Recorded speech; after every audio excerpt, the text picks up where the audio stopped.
Student आज आप लोग के लिए न्यू टॉपिक लेकर आए हैं जियोमेट्रिक प्रोग्रेशन, जो कि क्लास 11, क्लास 10 और सीए फाउंडेशन और वेबजी में भी आप लोग का ये चैप्टर से क्वेश्चन आता है। एज वेल एज इसमें हम लोग का जेई मेन से भी हम लोग क्वेश्चन पूछा जाता है, ठीक है। और हम लोग इससे पहले आप लोग का एपी का अरिथमेटिक प्रोग्रेशन का भी वीडियो अपलोड कर चुके हैं आप लोग का, और आई होप आप लोग देखे होंगे। तो यहाँ पे सबसे पहले हम लोग का जियोमेट्रिक प्रोग्रेशन का जनरल टर्म, जैसे वहाँ पे हम लोग अरिथमेटिक प्रोग्रेशन में किए थे A N equals to A plus N minus one with in bracket unit D, कोई भी पर्टिकुलर टर्म फाइंड करने का फॉर्मूला था। वैसे ही यहाँ पे जियोमेट्रिक प्रोग्रेशन में हम लोग का जनरल टर्म फाइंड करने का फॉर्मूला होता है a N equals to a into r to the power n minus one. ए आपको पता है क्या होता है, फर्स्ट टर्म। आर क्या होता है, आर को बोला जाता है common ratio, but arithmetic progression में क्या था हम लोग का डी होता है, और डी को बोला जाता है कॉमन डिफरेंस। और एन हो गया कोई भी पर्टिकुलर टर्म फाइंड करने बोल दिया गया तो वो एन की जगह हम लोग पुट करते हैं। और कॉमन रेशियो का क्या फॉर्मूला होता है, second term divided bye first term, या फिर third term divided by second term, fourth term divided by third term. तो वहाँ पे हर एक टर्म में डिफरेंस क्या आ जाएगा हम लोग का, सबको डिवाइड करने का वैल्यू क्या आएगा, सेम आ जाएगा। तो समझ जाना है कि ये टर्म हम लोग का क्या है, जीपी में है। अब यहाँ पे nth टर्म बोल दिया गया फ्रॉम एंड फाइंड करने के लिए, तो यहाँ पे फॉर्मूला होता है L into 1/r with in bracket to the power n minus one. और L क्या होता है, L होता है हम लोग का लास्ट टर्म, L होता है हम लोग का लास्ट टर्म, ठीक है। अब यहीं पे एक छोटा सा प्रॉपर्टी है, ठीक है, 3, उसमें रिमार्क हम लोग शॉर्ट में बताए थे। 3 नंबर्स बोल दिया गया, 3 नंबर्स बोल दिया गया A B C are in G P, ठीक है। वैसे ही अगर हम लोग को बोल दिया गया 3 numbers A B and C, ये अगर हम लोग को बोल दिया गया है AP में है, AP में है, तो क्या करते हैं हम लोग, सेकेंड टर्म को B माइनस A वो इक्वल होता है C माइनस B के साथ। फिर हम लोग सब्जेक्ट कर सकते हैं B plus B equals to A plus C, that is 2B equals to A plus C। तो ये हम लोग का अरिथमेटिक प्रोग्रेशन में था।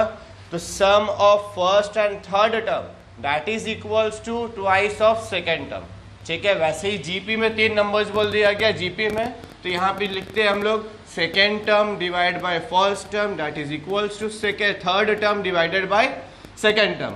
b by a equals to c by b, तो क्रॉस मल्टीप्लाई कर सकते हैं। b इंटू बी क्या आ जाएगा, b स्क्वायर, राइट साइड में आ जाएगा हम लोग के पास a into C.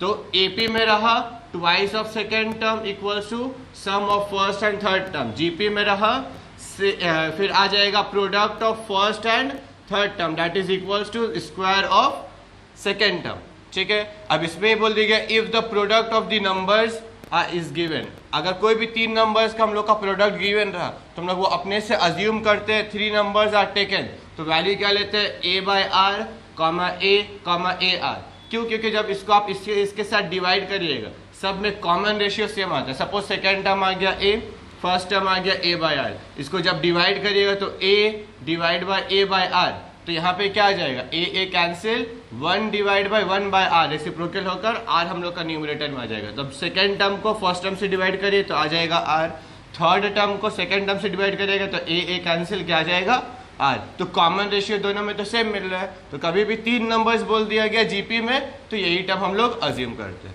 4 numbers are taken अगर बोल दिया गया तो इसको अज्यूम करते हैं a by r cube comma a by r comma a r comma a r cube. उसको जब डिवाइड करिएगा सेकेंड टर्म को फर्स्ट से, थर्ड को सेकेंड से, फोर्थ को थर्ड से, तो सब में कॉमन रेशियो हम लोग का सेम आएगा। अगर 5 नंबर्स बोल दिया आर टेकन तो उसमें हम लोग अज्यूम करते हैं a by r square comma a by r comma a comma a r comma a r square. इसमें भी कॉमन रेशियो क्या आएगा हम लोग के पास, सब में आप चेक करिएगा तो सब जगह आर ही आएगा, ठीक है। तो यहाँ पे जल्दी से इसको नोट डाउन कर लीजिए, उसके बाद यहाँ पे सारा बेसिक न्यूमेरिकल्स इसमें हम लोग डिस्कस करने वाले हैं। तो स्टूडेंट्स आज का आप लोग का पहला सम्स लिया है आप लोग का find 15th and nth term of this series, और यहाँ पे आप लोग का सीरीज दे दिया गया। तो ये सीरीज में सबसे पहले हम लोग को क्या देखना है कि फर्स्ट टर्म क्या दिया गया, तो a का वैल्यू क्या आ गया, हम लोग 1 लिख सकते हैं, ठीक है। अब यहाँ पे नेक्स्ट क्या आ जाता है, r को क्या बोला जाता है, कॉमन रेशियो, ठीक है। अब यहाँ कॉमन रेशियो को क्या फॉर्मूला था, second term divide first term. तो सेकेंड टर्म क्या है आपके पास, यहाँ पे लिख लेते हैं second term divide first term. तो सेकेंड टर्म आप लोग के पास क्या है, -1/2 डिवाइड बाय फर्स्ट टर्म क्या है 1, तो -1/2 डिवाइड हाफ क्या आ जाएगा -1/2। ठीक है, और इसके अलावा हम लोग को बोल दिया गया है 15th टर्म, मतलब a 15th का वैल्यू फाइंड करने बोला गया, और यहाँ पे n का वैल्यू क्या हो जाएगा 15। तो a 15 का आपका फॉर्मूला क्या आ जाएगा, a 15 इक्वल्स टू a, सबसे पहले a n का फॉर्मूला आप लोग के लिए लिख लेते हैं, a n equals to a into r to the power n-1। ठीक है, तो a 15 a की जगह a का वैल्यू क्या आ गया आप लोग के पास 1 प्लस r का वैल्यू क्या आ गया है -1/2, n का वैल्यू क्या आ गया है आपके पास 15 -1। अब यहाँ पे क्या लिख सकते हैं, a 15 इक्वल्स टू, ये वही 1 तो मल्टीप्लाई होने के बाद हम लोग का ये वैल्यूज बचा, और यहाँ आ गया -1/2 टू द पावर क्या आ जाएगा हम लोग के पास 14, और a 15 इक्वल्स टू ये minus two the power even क्या हो जाएगा पॉजिटिव, तो आंसर आ जाएगा 2 टू द पावर 14। एक और शॉर्टकट आप लोग के बताते हैं स्टूडेंट, यहाँ पे देखिए पावर्स में दे दिया गया an, तो पावर में क्या आ गया यहाँ पे r to the power n-1। वैसे ही a 15 बोला गया है, तो इसको लिख सकते हैं हम लोग a into r to the power 14 लिख सकते हैं। वैसे ही इसके जगह अगर बोल दिया गया a 10, तो a 10 के जगह लिख सकते हैं a into r to the power 9। तो यहाँ कोई भी टर्म फाइंड करने बोल दिया गया, तो r का पावर में क्या हो जाएगा, एक टर्म हम लोग का कम रहा, 10 रहा तो 9 आ जाएगा। a 50 बोल दिया गया, तो a into r to the power 49 आ जाएगा। ठीक है, जिसमें से फर्स्ट आंसर तो ये आ गया हम लोग के पास। नेक्स्ट क्या है हम लोग का, सेकेंड पार्ट बोल दिया गया था nth टर्म, तो a n फाइंड करने बोल दिया गया, तो a n का फॉर्मूला क्या होता है a into r to the power n-1। तो a n के जगह तो n ही रहा, और यहाँ पे a, तो a का वैल्यू क्या आ गया आपके पास 1, r का वैल्यू क्या है -1/2, और पावर में n-1 वैसे ही रहा। अब इसको आप ब्रेक कर सकते हैं। ठीक है, तो यहाँ पे ब्रेक हो जाएगा, ये तो 1 मल्टीप्लाई होने के बाद ये वैल्यूज बचा, तो इसको -1/2 to the power n, -1/2 to the power -1 हम लोग लिख सकते हैं। ठीक है, अब यहाँ पे पावर में -1, first term as it is copy, तो सेकेंड टर्म में क्या आ जाएगा माइनस, और इसको रेसिप्रोकल कर सकते हैं, तो -12 टू द पावर -1, तो रेसिप्रोकल करिएगा तो क्या आ जाएगा 2/-1, और यहाँ पे +1। अब यहाँ पे फाइनल आंसर a n का आ जाएगा, यहाँ माइनस साइन ऊपर आ गया, that is -2 -1/2 to the power n। तो ये हम लोग का फाइनल आंसर।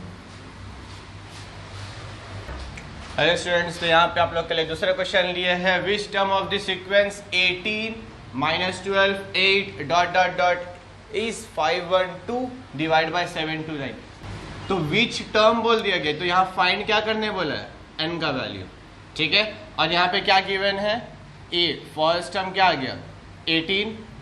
ठीक है, अब उसके बाद नेक्स्ट टर्म दे दिया गया है, यहाँ पे r का वैल्यू लिख सकते हैं second term minus first term, sorry second term divide first term, that is -12 divide 18।